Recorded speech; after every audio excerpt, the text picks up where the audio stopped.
we're here pretty early today, hence the coffee, to try to take away from the heat in Houston, but it's still really hot this morning. It's a gorgeous day though.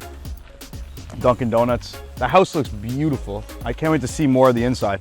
Just a couple days ago, I was knocking on all the houses in this neighborhood and I stumbled upon a gem, and it belongs to Maxx Chewning. Hello, sorry for bothering you, man. What do you do for a living? Hang on, you're on YouTube. You're Maxx Chewning? That's me, man. That's incredible, man. I can't believe I just showed up at your house. Here we are today, returning back to Maxx Chewning's house. He's gonna give us a full tour, tell us about everything he's got going on, what he's gone through to get where he is today, while we see his entire place. This is gonna be wicked.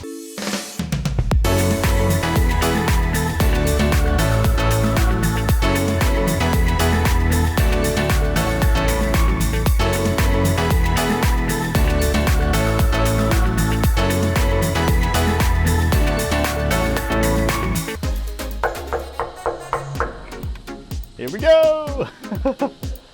Oh, hello. What up, dude? You're back. Yes, I am. Thank you so much for inviting me. Yeah, come on in, man. Awesome.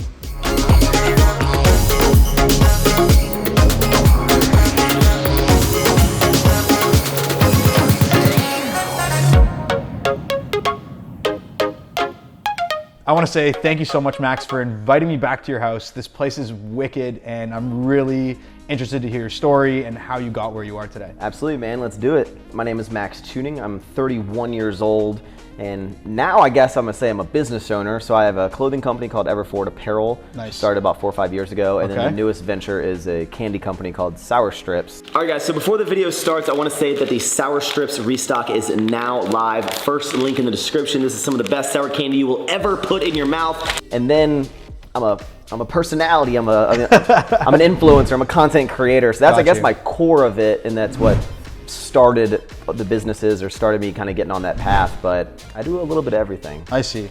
So what drove you to start these businesses aside from your social? I think I guess I love the idea of something that I had a part in creating, or something that can just bring enjoyment or happiness or fulfillment to other people's lives. So when I created content, that was like the thing that I was delivering to people, and if they laughed from my videos, they really enjoyed whatever I was giving them, entertainment, that was the value I was bringing.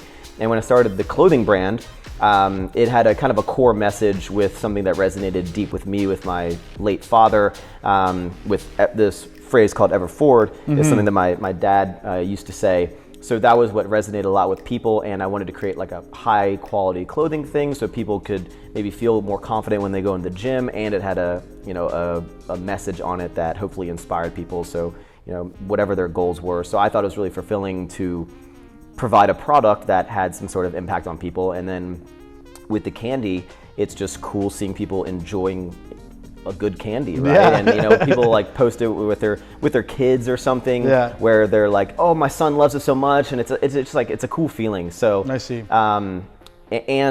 Another huge thing that I've just recently started enjoying is the ability to employ a lot of people. So before I'd always had maybe like one employee. Now we have 5 full-time and like 10 part-time people. Wow. Every day with warehouse. We're giving people jobs. We're giving people the ability to grow within the brand. And that's super cool. Yeah. This is what sold me on this house, man. I was like, you actually like walk down into the pool. Yeah. And so we had to redo, I mean, all the cabinets and countertops in this whole house are redone. But what's actually super dope. Yeah, I was gonna say, can you serve drinks out this window? Yeah, we have like 4 or 5 swim up seats at the bar. Oh, there's seats there too. I didn't even notice that. So you can just pass out drinks. Right in the water. I know. That's awesome. This reminds me of like a vacation spot. What are some of the challenges that you faced on your journey to being that weird character and developing all these businesses? Have you seen challenges that merge between the two of them? I guess is having the ability to kind of like shut out the people that are just anti-everything, negative everything, especially me, who I put my life out there and I showcase as much as I possibly can. And you have people's opinions, you have people telling you what you should be doing and how you should be doing it, what you're doing wrong, how you're gonna fail, how this is a stupid idea. And that can, as much as you're like, don't pay attention to negative comments, you can see 100 positive, like, replies or comments to something you're doing. Yeah. And it's that one that's like, you suck, and you're like, oh, maybe it's me. I know those. I know. Yeah. So I think just dealing with the negativity is definitely a struggle, but it's just pushing through that and understanding that your morals and like who you are as a person and what you're trying to achieve is like the right path. Redid the closet. It had a kind of a walk-in kind of build-out shelf, but it didn't have like I guess this would be a peninsula, not an island. Peninsula. But, yeah. 3 sides. No, everyone considers me the house guy, but every time I go to someone's house, I learn something new. You would call us an island. I'm just being dumb with it. But show me one of your MVMT watches. Absolutely, man. We have the Patriot Voyager, I think this is called, right here. So whose promo code would they use off this video? On this video, you gotta use the boys right there, for sure. Use promo code Aaron at mvmt.com to get 15% off all of their website. What is one of the hardest things you've ever had to overcome to get where you are today? I guess the thought of not believing in myself enough. It's kind of like weird to say, but I've throughout my entire life, I've been kind of in the mindset of I'd see people doing amazing things, I see people doing big things, and I was like, I'm fine with doing smaller things. I'm fine with, that'd be cool, but I could never kind of get to that because of the stress or the pressure to get to that level.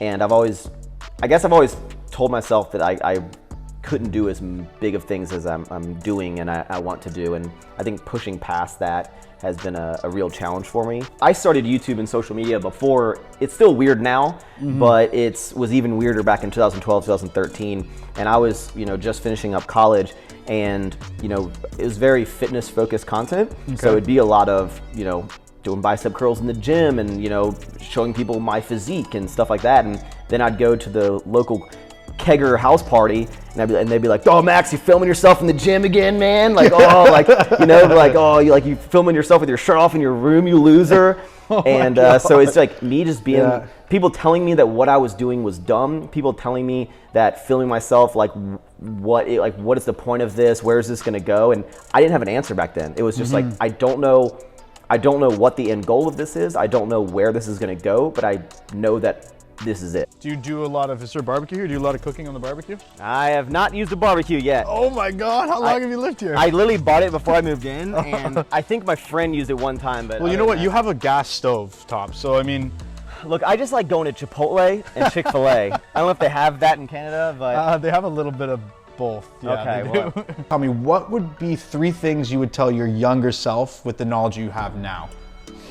Absolutely would be believe in yourself when everyone else maybe doesn't in the vision that you have. Go after it.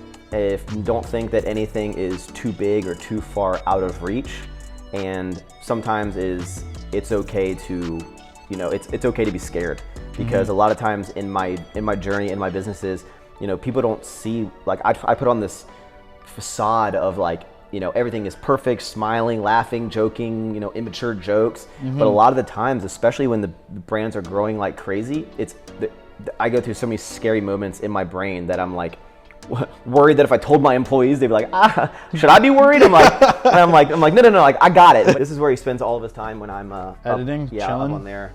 So come on. It's so cute. Everyone was asking me like what is that? What dog bed is that? I'm like, no, this is for a person. He just kind of molded it to himself. That's awesome. But yeah, it's because I live by myself, no girlfriend or wife or kids or anything. So it's kind of like way too big of a house for myself and my dog. But I spend all my time right here, creating content, doing work, grinding. Grinding for sure. And understand that like no one knows what they're doing at all. Like, trust me, anyone that has a big business or something, like, everyone is just figuring it out. Everyone thinks that a lot of the entrepreneurs that they follow have everything figured out, but I promise you, like, if you honestly ask them, they're like, everyone's figuring it out as they go. And just know that if someone has done something that you're trying to do before, you can do it. Yeah. Like, because it's probably rare that you're completely paving the path in this thing that has never been done on this planet of Earth, right? Yeah. So if someone else has done it, you can do it. Yeah. So it's like, are they better than you? Nope. So it's like, you can do it as well, and you can figure out how to add your spin on to something, and you just gotta go after it. Cool. Yes, can I have a grande pumpkin spice latte, please? Do you have any sparkles you could put in that? Sorry, give me 1 second. like any like decorative glitter or sparkles? You know what? Never mind. I have some at the office. And then can I also get a classic oatmeal? Max, I want to say thank you again for having me at your house. Absolutely. I learned a lot from you, and I hope people watching learned a lot from you. You got great energy, and you got a gorgeous house. Thank you so much, man. Come back anytime. Yeah, for sure. I'm going to take you up on that and maybe jump in your pool one of these days. I got a lot of guest rooms. You come hang out, you know? For sure. Thank you so Absolutely, much. man. Yeah, a huge walk-in shower with a little window, and then a tub that I never use. Have you ever used it? No. No kidding. Are you serious? I got it for the decor. I like how this is not something I regularly see. I Yeah. guess you gotta like wash the shampoo or whatever. Yeah, no, this is a butthole cleaner. Oh, thanks. Let me No, I'm wash my kidding. hand. But yeah. So the lavs just died, so pardon me if the audio is a little bit off. Anyways, I want to say thank you so much to Maxx Chewning for letting me come to his house and show his entire place. He's actually such a cool guy. He even sent us packing with a box of his candy, which I can't wait to eat all day and all night, obviously. Again, if you're not familiar with who I am, my name's Aaron Vankampen. I go up to people's houses, knock on their doors, and ask them the question we all want to know. What do you do for a living?